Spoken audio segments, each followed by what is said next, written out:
আজকে আমরা chicken recipe বানাচ্ছি। আমরা সমস্ত সরঞ্জাম কেটে নিয়েছি।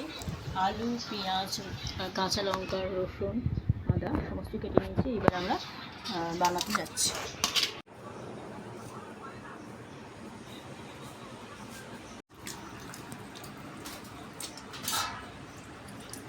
প্রথমে আমরা কড়াতে তেল দিলাম, তারপরে তেলটা গরম হয়ে গেলে আলুগুলো দিলাম। এবার ভালো করে আলুগুলো ভেজে নেব।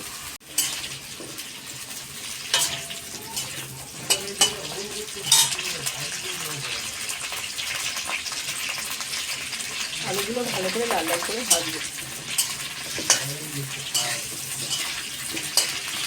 করে ভাজা হয়ে গেলে তুলে দিলাম।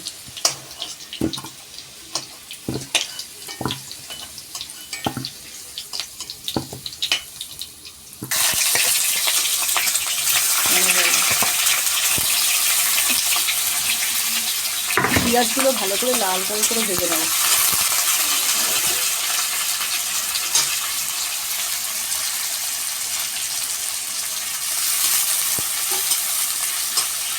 কিছুটা পেঁয়াজ কেটে রেখেছিলাম, কিছুটা বাটা আছে, বাটাটা আমরা পরে দিচ্ছি। আমরা এই গুঁড়ো পেঁয়াজটা ভালো করে লাল লাল করে ভেজে দিচ্ছি। এবার আমরা একটু চিনি দিয়ে দেবো কালারটা লাল হওয়ার জন্য। পেঁয়াজগুলো লাল লাল হলে একটু চিনি দিয়ে ভালো করে ভেজে নেব। পেঁয়াজটা লাল করে ভাজা হয়ে গেছে, দেখুন কালারটা কি সুন্দর এসেছে। এইবার আমি এর মধ্যে পেঁয়াজ বাটাটা দিলাম, পেঁয়াজ বাটাটা ঢেলে দিলাম। পেঁয়াজ বাটাটা ভালো করে এর সাথে মিক্স করে নিয়ে ভেজে নেব।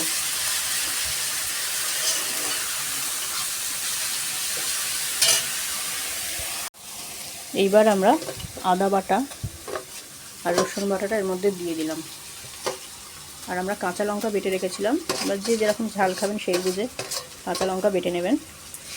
আমরা 4-5টা কাঁচা লঙ্কা ভালো করে বেটে নিয়েছিলাম, ওইগুলো আমরা এর সাথে দিয়ে মিক্সড করে ভেজে নিচ্ছি।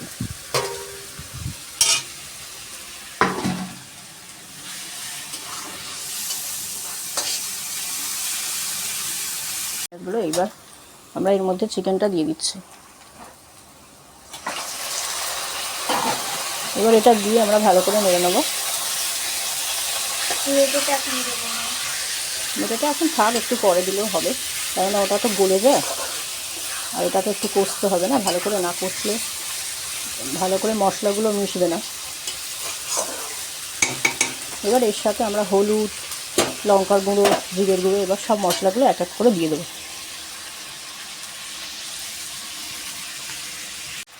অল্প লঙ্কার গুঁড়ো দিলাম, অল্প পরিমাণে, না আমরা কাঁচা লঙ্কা বাটা দিয়েছি ওই জন্য।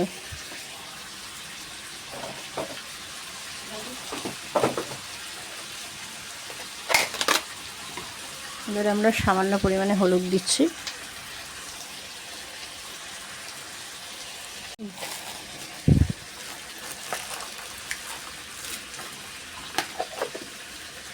এবার আমরা একটু জিরের গুঁড়ো ছড়িয়ে দিচ্ছি। হলুদ গুঁড়ো, লঙ্কার গুঁড়ো দেওয়া হয়ে গেছে।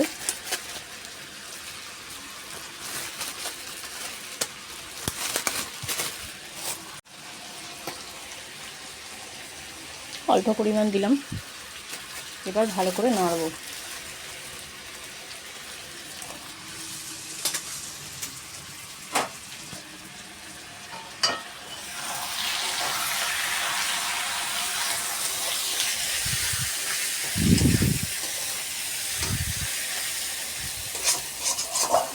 মশলাগুলো ভালো করে ভেজে নেব।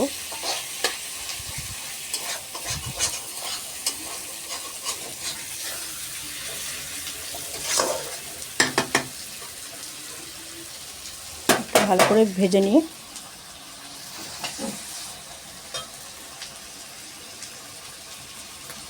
করে ভেজে নিয়ে তার মধ্যে এবার আলুগুলো আমরা দিয়ে দেবো, করে নেড়ে নেব।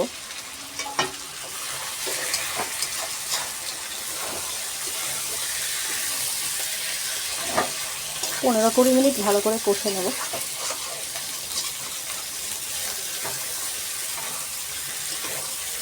দেখুন ভালো করে কষছি। মধ্যে কাশ্মীরি লঙ্কার গুঁড়ো দিয়ে দিলাম কালার হওয়ার জন্য। সামান্য প্রয়োজন মতো নুন দিলাম, যতটা লাগবে আপনার।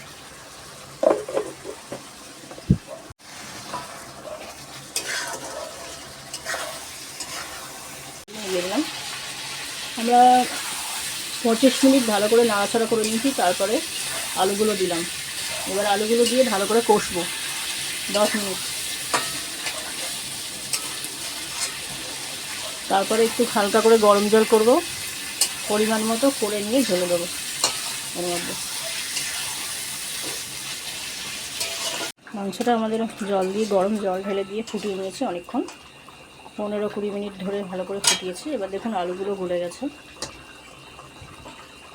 আমরা এবার এর মধ্যে গরম মশলার গুঁড়ো দিয়ে দিচ্ছি পরিমাণ মতো। গরম মশলার গুঁড়ো দিয়ে দিলাম, দিয়ে এবার আমরা গ্যাসটা নিভিয়ে দিয়ে চাপা দিয়ে 10-15 মিনিট চাপা দিয়ে রেখে তারপর সার্ভ করব। এবার আমরা ভালো করে নেড়ে নিয়ে একটা বাটিতে ঢেলে দিলাম।